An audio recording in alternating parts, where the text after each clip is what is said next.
Okay, finishing touches part one.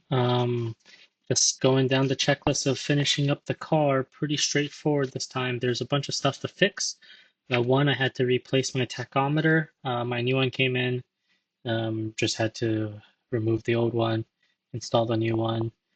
It was a bit tricky because all the wiring was neatly zip tied underneath the dash. So I had to undo all of it. It's a bit awkward to reach under there while being under the car. I mean, being outside of the car, and then zip tying it back. It took a little bit.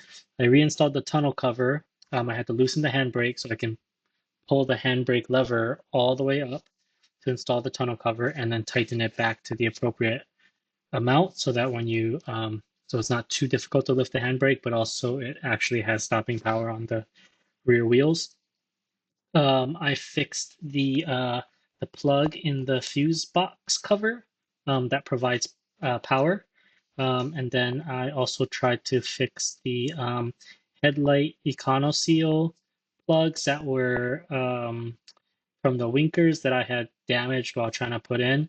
I think I got the wrong connectors, so I might have to revisit that in the future. Um, and then I just ran the car until the temperature got up to about 100 Celsius, and then the radiator fan would kick on, bring it back down to about 96, 97, at which point the fan would shut off, and then I would let it go back up to 100, kick the fan off again, just to cycle that 5 or 6 times to make sure it's working properly. I also noticed that I overfilled the coolant. So I filled it to the max line, but when the car was running, it had expanded a ton and was starting to burst out of the coolant tank. So I had to stop the car um, and drain a bunch. So I used a tube and siphoned some out to a bucket. Interestingly enough, I siphoned it to about halfway between the max and min lines. And then after the car cooled down, the coolant shrunk a little bit, and it was underneath the min line.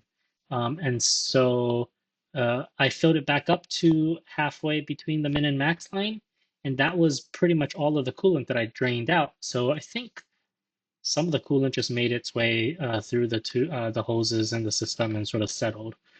So I'm going to test that again tomorrow, just to make sure that the coolant is at a proper level before I put the hood and the nose on and I can't see the coolant tank anymore. That was it.